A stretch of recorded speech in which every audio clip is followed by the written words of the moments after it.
Hi people, it's Archivist here, and today I wanted to give a warning about Battlefield 1, which probably sounds really dangerous and scary, but it's basically just about the mindset I would recommend going into this game with if you're thinking about buying it. And I'd imagine there are a lot of people thinking about buying this game right now because it's got some amazing reviews and they are very well deserved, and having played it myself now, gone through the campaign, tasted the multiplayer, I can attest to this being an amazing Battlefield game and, generally speaking, just an amazing first-person shooter. But with any game that has a strong focus on multiplayer, there's always that element of caution you must exercise before going into it. You must always be prepared to fail. And something that the campaign begins with, in fact, it's the first thing you're thrown into. It says, you are not expected to survive. Now, this is mainly directed at the campaign, but this very much applies to the multiplayer for pretty much the same reasons. Something you will learn very early on, as I did not too long ago, is that there are a lot of ways to die in a Battlefield game. And I think, to make my point here with Battlefield 1, I'm going to start off with how I began playing Battlefield games.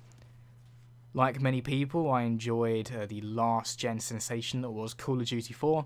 It was an amazing first-person shooter experience, but along came a game called Battlefield Bad Company, and it offered this very simple little gimmick, well, I think gimmick's cheapening it a bit, but feature where you could blow up the environment. You couldn't do that in Call of Duty. It sounded like a really cool idea, and for me that was enough for me to give it a try, and wow, Battlefield Bad Company was a really fun game. I loved it. I mean, come for the destructible combat, stay for the amazing expansive sandbox gameplay. Really enjoyed it. But I also found myself dying in many cheap, you may say cheesy scenarios, but to be fair, at the time I still found multiplayer first-person shooters online a novelty. Even if I did badly in a game, I could not care less. I just enjoyed playing it. But as time went on, as I think is the case with many online gamers, I just naturally got more competitive. It's kind of a necessity of doing it. And when I got to Battlefield 1943, I was a little bit more competitive, but because it was a slightly more stripped down Battlefield game, shall we say, there weren't quite as many ways to die, and therefore not as many ways to die in what you may perceive to be an unfair scenario. But I still really enjoyed it, and I think if any game really sold me on Battlefield, it was 1943, which is probably quite strange to hear given that it was actually just a recreation of the original, and it was this cheap purchase of an Xbox Live Arcade. But then I got to Bad Company 2, and wow, was I excited for this game. The reviews were amazing for it. I really enjoyed the last one. So I played the campaign, loved it, and then I jumped online. And I saw amazing potential. I saw all these maps, these game modes, this shooting mechanics, it all looked fantastic, but I had some truly infuriating matches in Bad Company 2. I mean, I've had some of my worst rages of any video game in Bad Company 2. Unfortunately, Battlefield has this, I'd almost say, unique ability to annoy people, in that you can run around for ages, not find anyone, die, and then have to rinse and repeat that. So whereas in a slightly smaller scale battle, which Battlefield still has, where you might run around, get killed 5 times in a row, but at least you're constantly getting back into the action. In modes like Conquest on these large maps, you can find yourself dying 5 times in a row, but in between those deaths you are just running around, going to the objective, looking around to see why you're not capturing it because some guy's hiding in a tiny little corner in a house somewhere. And yes, it can be annoying, and unfortunately it's just a byproduct of having such a large scale battle. It's no criticism of the series, it's just an unfortunate necessity of it, and there are ways to avoid it, but nevertheless these rages can occur. And as you might expect, being of the same series and being very similar to Bad Company 2, Battlefield 3 and Battlefield 4 had similar moments of rage for me, and the same is somewhat true of Battlefield 1.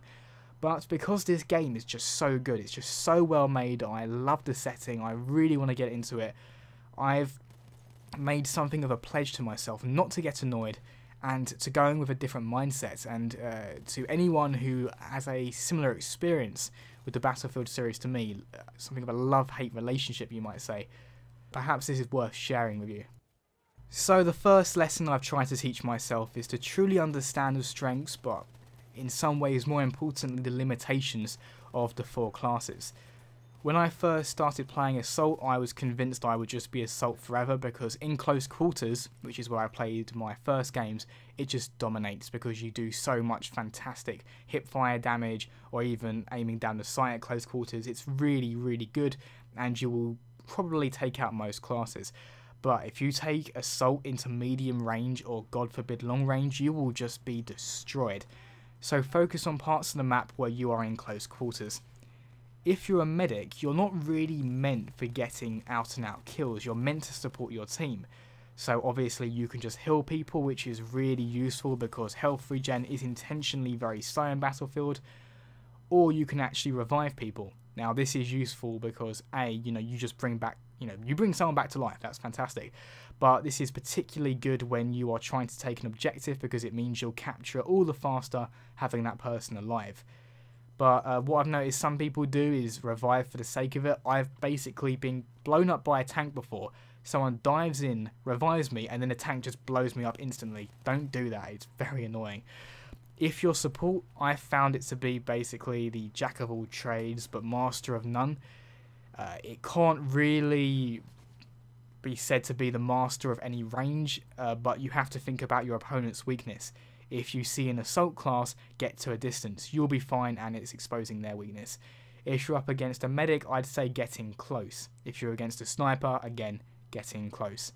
Also, toss people ammo and repair vehicles. You get points for it, and it's extremely helpful to the team. Then there's Recon, which I can't give much advice on, having not really played it. Sure, you can go up into the hills and just try and snipe people, get your own personal score up. In fact, this is the closest class you have to what I call a Rambo class, a lone wolf. But what can be really helpful is to spot enemies, to mark them for your team so your other forces can go in and mop them up. You still get points for contributing, very good. So knowing the classes is very important. And then I guess you could say, following on from this, is knowing that no one can be that one hero for the team, especially in the larger game modes. The most satisfying moment I've had in this game was in operations when we pushed across the trenches and no one person was the hero of the match. You don't get heroes so much in operations, you need to work together as a team. I was support, I didn't get a lot of kills, but I repaired our tank, I kept it going, and that tank was basically what captured us the sector. I threw down ammo for the snipers that were running out, and I got the occasional points for suppressing fire. You know what, I didn't get a lot of kills, but I did a lot for my team. And understanding that just being a guy getting a higher kill count is not going to necessarily, well, A, get you the most points, or B, help the game out the most, is exceptionally important.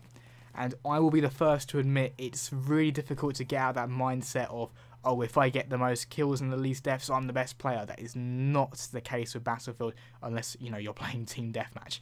But in operations, in Conquest, I implore you to get that out of your mindset, because it's not just bad for your team. In Battlefield, you will find that makes your experience worse.